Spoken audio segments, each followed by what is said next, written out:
Bismillahirrahmanirrahim. Assalamualaikum warahmatullahi wabarakatuh. Kita lanjutkan pertemuan perkuliahan kita dalam mata kuliah kepemimpinan dan inovasi.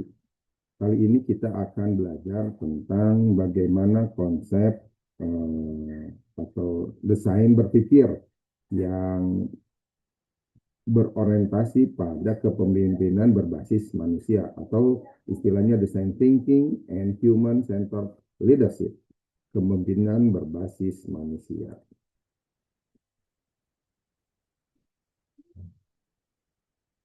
Oke. Bicara tentang design thinking dan kepemimpinan yang berpusat pada human atau manusia, tentunya dilatar belakangi oleh pemahaman di era sekarang, di mana kepemimpinan mengalami redefinisi fundamental.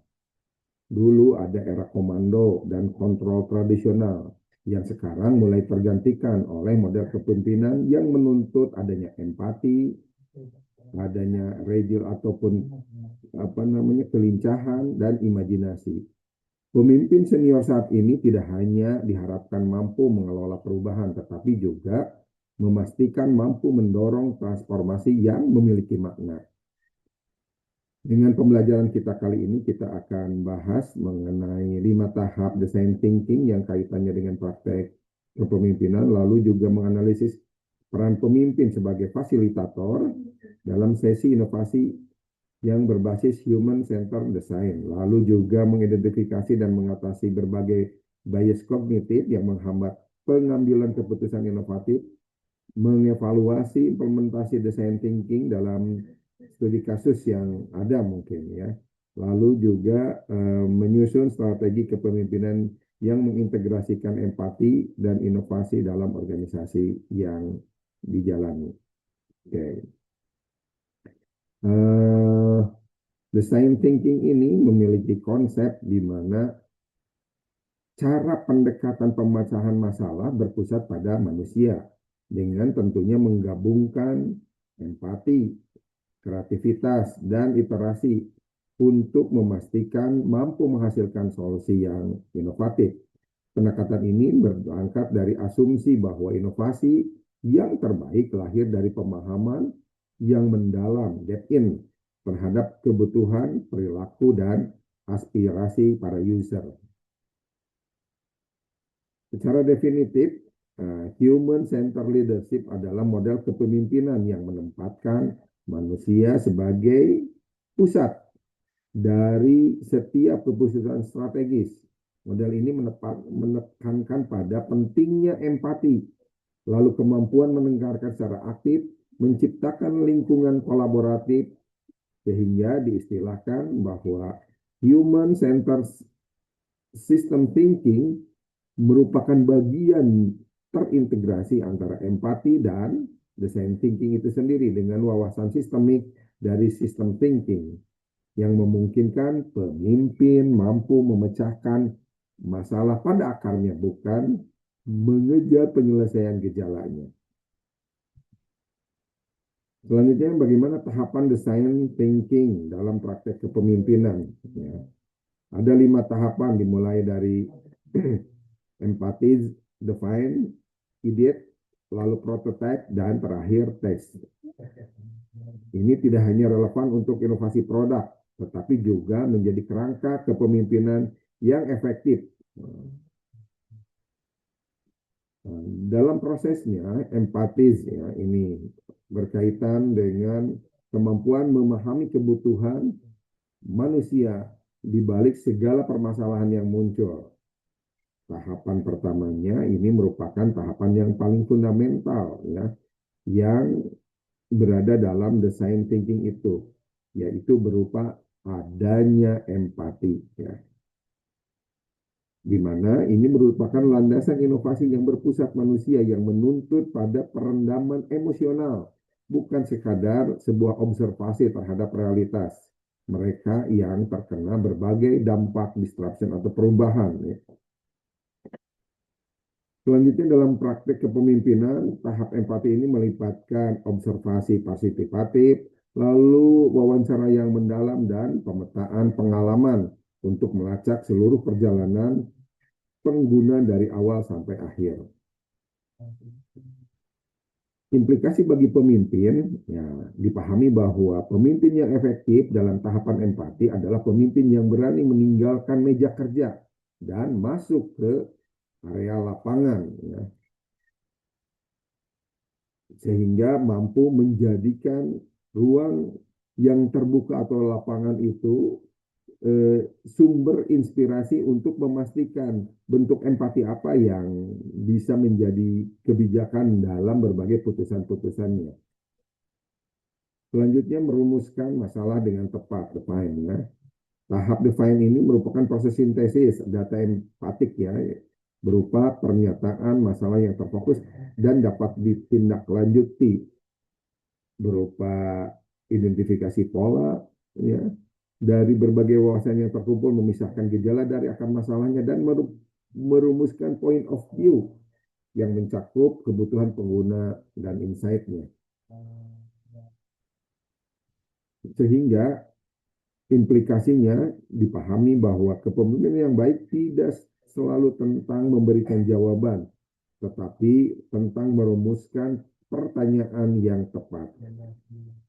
Selanjutnya, di proses ketiga yaitu ide ini berkaitan dengan membangkitkan ide ya, membangkitkan ide-ide yang tentunya lebih inovatif, sehingga diharapkan di sini proses divergensi di mana tim menghasilkan banyak mungkin ide-ide tanpa batas, ya. Prinsip kunci dalam tahap ini adalah quantity over quality pada pasal awal. Yang penting banyak dulu lah. Nanti bagus kemudian. Implikasinya dari tahapan ini pemimpin berperan sebagai penyatu kreativitas atau katalis, ya, bukan sebagai filter dari ide-ide yang ada. Strategi yang dapat diterapkan pemimpin bisa berupa konsep, nanti pelajari ke depannya, yaitu tentang brainwriting, ya. Lalu juga ada konsep scamper, lalu juga konsep yang memicu kreativitas dengan sengaja menghasilkan ide terburuk, ide yang tidak masuk akal, tetapi menjadi challenge bagi tim dengan istilah worst possible idea. Pada tahap keempat, prototype mewujudkan ide menjadi bentuk fisik. Nah, prototyping ini menerjemahkan ide menjadi representasi yang nyata, bisa berupa sketsa, model, wireframe digital, ataupun simulasi yang berbasis layanan. Prinsip utamanya build fast, fail fast, dan learning fast. Implikasinya, pemimpin perlu menciptakan budaya di mana prototipe dipandang sebagai alat pembelajaran, bukan sesuatu yang final. Sehingga diperlukan langkah praktis bagi pemimpin berupa mendorong low fidelity prototyping untuk menghemat waktu dan biaya. Lalu juga prototyping sprint yang dilakukan mingguan dan diasumsikan merayakan kegagalan cepat sebagai pembelajaran yang berharga, sehingga kegagalan atau kesalahan bisa lebih awal diketahui, jangan sampai kegagalan atau permasalahan muncul di akhir. Yang kelima, tes, ya, menguji dan belajar dari user.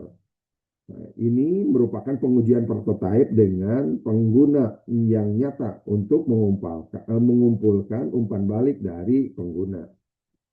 Hal ini akan membangun persepsi pemimpin yang mampu membangun sistem umpan balik yang terbuka dan berkelanjutan. Selanjutnya, bagaimana peran pemimpin dalam posisinya sebagai fasilitator dalam sesi inovasi, ya. Ada istilah dari commander in chief menjadi fasilitator in chief, jadi pimpinan instruksi menjadi pimpinan fasilitas atau layanan.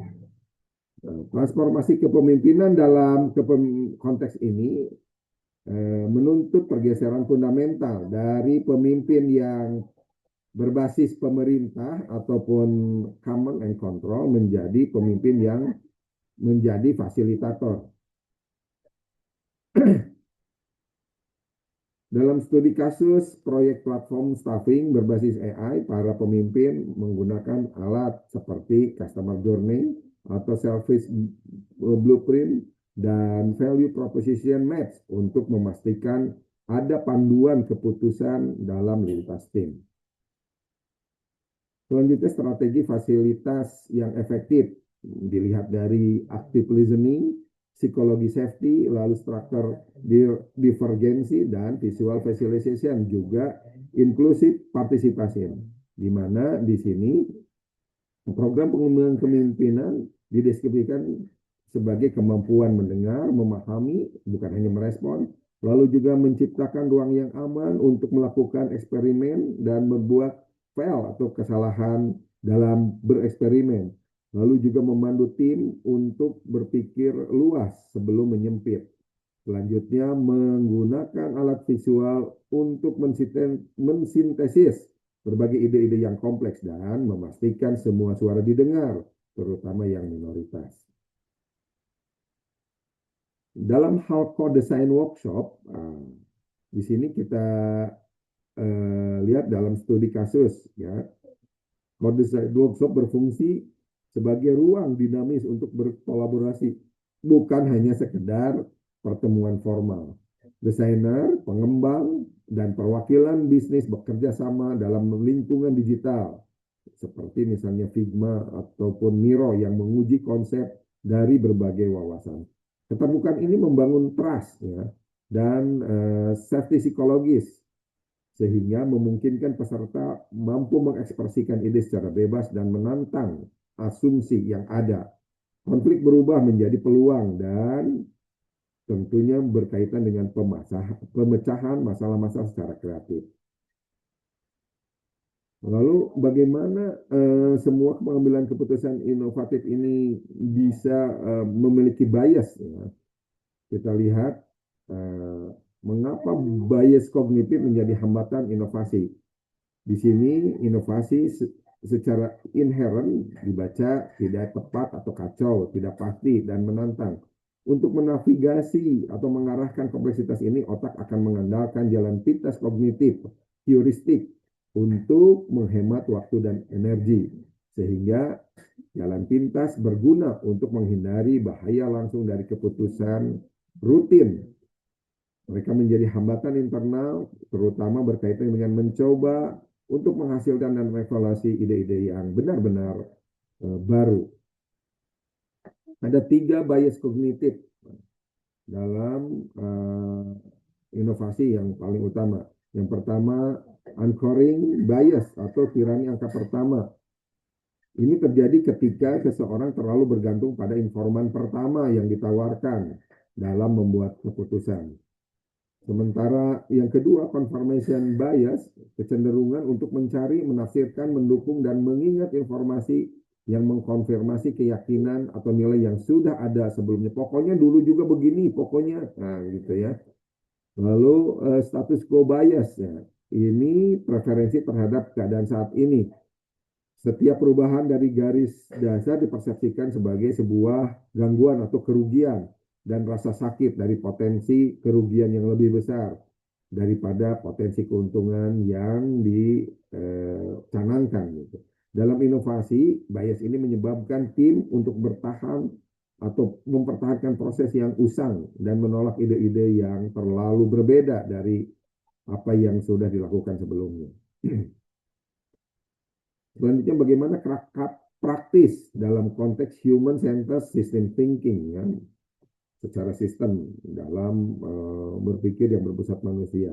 Ini menawarkan kerangka pemikiran di mana kepemimpinan yang ideal dipahami sebagai sebuah era kompleksitas, ya, yang membawa empati, kreativitas, dan iterasi. Sistem thinking ini membawa struktur analisis pada akar masalah dan pemahaman terhadap perputaran feedback loops, ya. Bisa dilihat dimensinya berupa fokus, metode, dan hasil. Ya. Design thinking-nya berkaitan dengan kebutuhan pengguna, empati, ide, ya, ideasi atau ide-ide yang muncul, prototipe dan solusi yang diinginkan. Sehingga dibaca human centered system thinking ini melahirkan layanan ataupun orientasi pada kebutuhan manusia dalam sistem, empati dan wawasan sistemik, dan inovasi berkelanjutan yang disukai oleh user. Selanjutnya ada konsep Design Integration Framework. Ini mengilustrasikan bagaimana organisasi dapat mengintegrasikan prinsip-prinsip service design, ya, desain berbasis layanan ke dalam kepemimpinan dan kerja tim. Maka ini menyoroti pentingnya menyelaraskan antara strategi, integrasi, metode desain, dan proses yang agile, yang cepat untuk membangun rutinitas reflektif yang memperkuat kapasitas pembelajaran. Sehingga pada kesimpulannya dipahami bahwa design thinking and human-centered leadership ini merupakan dua sisi dari mata uang yang sama. Keduanya menempatkan manusia sebagai pusat dari proses inovasi. Lalu kedua berkaitan dengan studi kasus, ya, menunjukkan bahwa pemerintah menerapkan pendekatan design thinking dengan sungguh-sungguh. Hasilnya adalah layanan publik yang benar-benar menjawab kebutuhan warga. Dan sebagai kesimpulan terakhir, seperti yang dinyatakan oleh Muhammad, ya, dalam pendapatnya, penyebaran design thinking di kalangan pemimpin organisasi sangat diinginkan untuk menciptakan masa depan yang lebih manusiawi dan sustainable. Nah, ada sebuah quotes, ya, pemimpin bukan tentang menjadi yang terpintar di satu ruangan, tetapi tentang menciptakan ruang di mana setiap orang merasa didengar, merasa dihargai, dan diberdayakan untuk berinovasi. Demikian pembahasan kita kali ini tentang desain berpikir dan kepemimpinan yang berpusat pada manusia. Mudah-mudahan bermanfaat. Terima kasih. Assalamualaikum warahmatullahi wabarakatuh.